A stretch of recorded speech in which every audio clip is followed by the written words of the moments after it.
तो हमने last class में chapter number 9 financial management start किया। उसमें जस्ट हमने इंट्रोडक्शन लिया कि फाइनेंशियल मैनेजमेंट का मीनिंग क्या है, ऑब्जेक्टिव्स क्या है, और वो जो 3 डिसीजंस है हमारे, हमने जस्ट उसका इंट्रो लिया था। अब उसमें से पहला डिसीजन हम स्टार्ट करने जा रहे हैं आज, जो कि था इन्वेस्टमेंट डिसीजन। तो इन्वेस्टमेंट डिसीजन क्या बताता है? Amount to be invested in long term and short term assets, यानी कि कितना पैसा हमने लॉन्ग टर्म और शॉर्ट टर्म एसेट्स में इन्वेस्ट करना है, उसका डिसीजन है इन्वेस्टमेंट डिसीजन। तो उसी के बेसिस पर हमने अपने डिसीजन को 2 पार्ट्स में डिवाइड किया। पहले का नाम है कैपिटल बजटिंग डिसीजन और दूसरे का नाम है वर्किंग कैपिटल डिसीजन। जो कैपिटल बजटिंग डिसीजन है वो हमारे लॉन्ग टर्म डिसीजंस होते हैं, यानी कि लंबे समय के लिए अगर हमें कोई इन्वेस्टमेंट करनी है तो वो अगर हम डिसीजन ले रहे हैं तो उसे हम कैपिटल बजटिंग डिसीजन कहते हैं।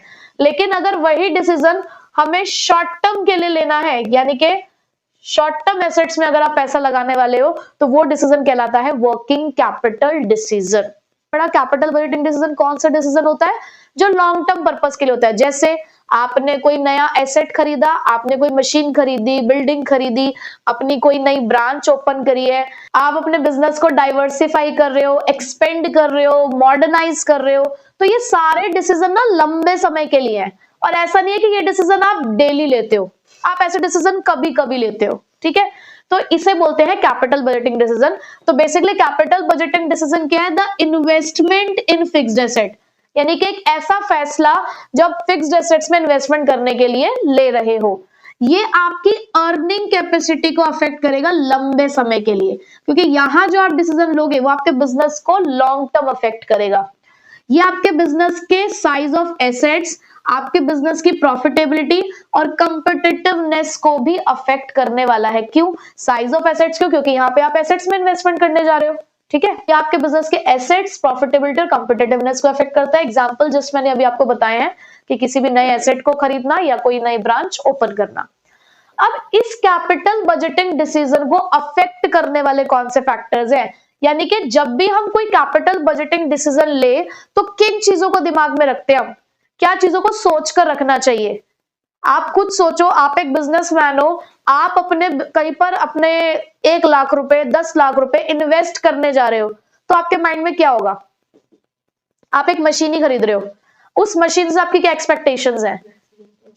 कि वो यूटिलाइजेशन, प्रोडक्टिविटी, कि मैंने अगर इस मशीन में 1 लाख रुपए लगाए हैं तो पहली बात तो ये मुझे 1 लाख रुपए का रिटर्न दे। जो मेरा इन्वेस्टमेंट है, जो मेरा आउटफ्लो है, वो तो मुझे वापस मिले ही। At the same time further cash भी जनरेट करके दे मुझे। ये है या नहीं है माइंड में? ये तो चलो आपने एक एसेट खरीदा, आपने किसी के यहां पर 1 लाख रुपए लगाए, तो आप क्या उससे एक्सपेक्ट करोगे कि मैक्सिमम रिटर्न मिले मुझे, है ना? रिटर्न भी चाहते हो आप। उसके अलावा आप क्या सोचकर कहीं पे इन्वेस्टमेंट कर रहे हो? तो बहुत सारे ना कैलकुलेशंस होते हैं कि यार यहाँ पैसा लगाएं, यहाँ लगाएं, यहाँ लगाएं। आपके सामने बहुत सारे इन्वेस्टमेंट प्रपोजल्स हैं, तो माइंड में बहुत सारी कैलकुलेशंस होती है ना कि यहाँ लगाएं। सपोज करो आपके खुद के पास 10,000 रुपए है, भाई कम पैसों से शुरुआत कर लेते हैं, कोई बात नहीं। 10,000 रुपए है। अब आप सोचो 10,000 से क्या करूं मैं? 10,000 से कोई एसेट खरीद के रख लूं, या फिर मैं बैंक में पैसा जमा करा दूं, किसी स्कीम में डलवा दूं, क्या करना है? आरडी करा दूं, उसकी रेकरिंग डिपॉजिट से स्टार्ट कर लूं मैं, क्या कर सकते हैं उस 10,000 रुपए से? तो आपके पास प्रपोजल बहुत सारे हैं ना, तो आप क्या करोगे? इवैल्यूएट करोगे ना, बहुत सारी चीजों को कैलकुलेट करोगे, तब जाके कहीं पैसा लगाओगे, ठीक है? ये तो मैंने सिर्फ 10,000 की बात करी है, पर वहीं पे जब कंपनीज 10 लाख, 1 करोड़ ऐसा पैसा इन्वेस्ट करती है तो वो क्या क्या नहीं सोचती होंगी, ठीक है? तो कैपिटल बजटिंग डिसीजन को सोचते टाइम, लेते टाइम, हमारा बिजनेस सोचता है cash flows of the project के बारे में। यहाँ पर कैश फ्लोज का मतलब किससे है? वही इनफ्लो और आउटफ्लो से। जैसे कि अगर आपने किसी प्रोजेक्ट के अंदर 1 लाख रुपए इन्वेस्ट किए तो वो आपके बिजनेस का आउटफ्लो कहलाता है, ठीक है? उसके बाद उस 1 लाख से ना आपको कैश के इनफ्लो जनरेट हुए, इसे बोलते हैं zero period investment. Zero period मतलब जो पैसा आपने आज लगाया वो आपका 1 लाख का आउटफ्लो है, ठीक है?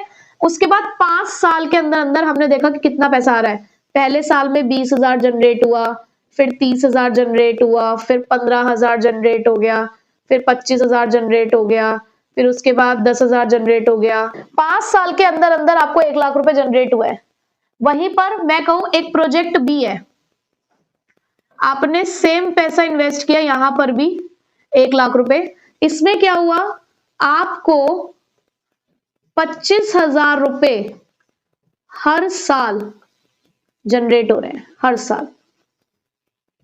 मैंने आपके सामने दो प्रोजेक्ट रखे, प्रोजेक्ट ए के अंदर भी आपने 1 लाख रुपए लगाए हैं, प्रोजेक्ट बी के अंदर भी आपने 1 लाख रुपए लगाए हैं। अब पहले वाले प्रोजेक्ट में डिफरेंट कैश फ्लोज हैं, 5 साल तक आपके 1 लाख रुपए पूरे हो गए। आपके प्रोजेक्ट बी में सेम कैश फ्लोज हैं और आपको आपका पैसा कब वापस मिल गया है, इनिशियल इन्वेस्टमेंट कब वापस हो गई है, 4 साल के अंदर अंदर ही आपको आपका पैसा मिल गया और 25,000 रुपए आपने अर्न भी कर लिए हैं। तो आप कौन सा प्रपोजल एक्सेप्ट करोगे, बी वाला ऑब्वियसली। तो हम इस तरीके से ना कैश फ्लोज चेक करते हैं, ये एक टेक्निक है। आगे जाके आप ना एक पूरा सब्जेक्ट पढ़ोगे, फाइनेंशियल मैनेजमेंट, ये पूरा एक सब्जेक्ट है जिसमें ये पूरा एक चैप्टर है, कैपिटल बजटिंग डिसीजंस, तो वहां आप ये सब चीजें सीखोगे। तो कंपनीज क्या चेक करती है, the cash flows of the project. उसके बाद दूसरी बात, द रेट ऑफ रिटर्न।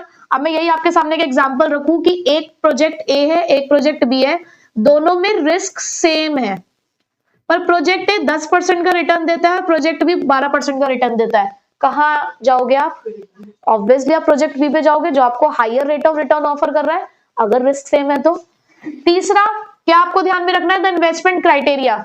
बहुत सारी टेक्निक्स होती हैं कैपिटल बजटिंग डिसीजन की, जैसे कि नेट प्रेजेंट वैल्यू, एनपीवी होती है एक टेक्निक, आईआरआर निकाला जाता है, तो और भी बहुत सारी होती है, ये आपको पढ़नी नहीं है।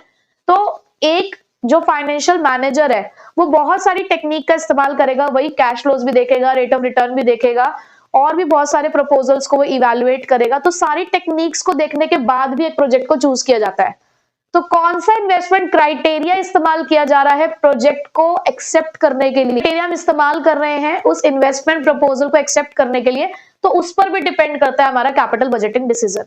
ये 3 फैक्टर्स हैं जो किसको अफेक्ट करते हैं, कैपिटल बजटिंग डिसीजन को। ठीक है, ये क्लियर हो गया। अभी इसका एक और पार्ट हमें पढ़ना है आगे। के बाद working capital decision. Working capital decision है the investment in current assets. जहां पर ये इन्वेस्टमेंट इन फिक्स्ड एसेट है, ये इन्वेस्टमेंट इन करंट एसेट है, ये हमारी डे टू डे वर्किंग को अफेक्ट करता है। जो हम डेली रूटीन में काम कर रहे हैं, अपना बिजनेस चला रहे हैं, तो उसको ये अफेक्ट करेगा, जहां पर ये हमारे बिजनेस को लॉन्ग टर्म में अफेक्ट करता है, हमारी अर्निंग कैपेसिटी को अफेक्ट करता है। ये लिक्विडिटी और प्रॉफिटेबिलिटी को अफेक्ट करता है। देखो दोनों प्रॉफिटेबिलिटी को अफेक्ट करेंगे, ऑब्वियस सी बात है। आप अपने बिजनेस का पैसा कहीं लगा रहे हो, बिजनेस से रिलेटेड डिसीजन ले रहे हो, तो प्रॉफिटेबिलिटी को तो अफेक्ट करेगा।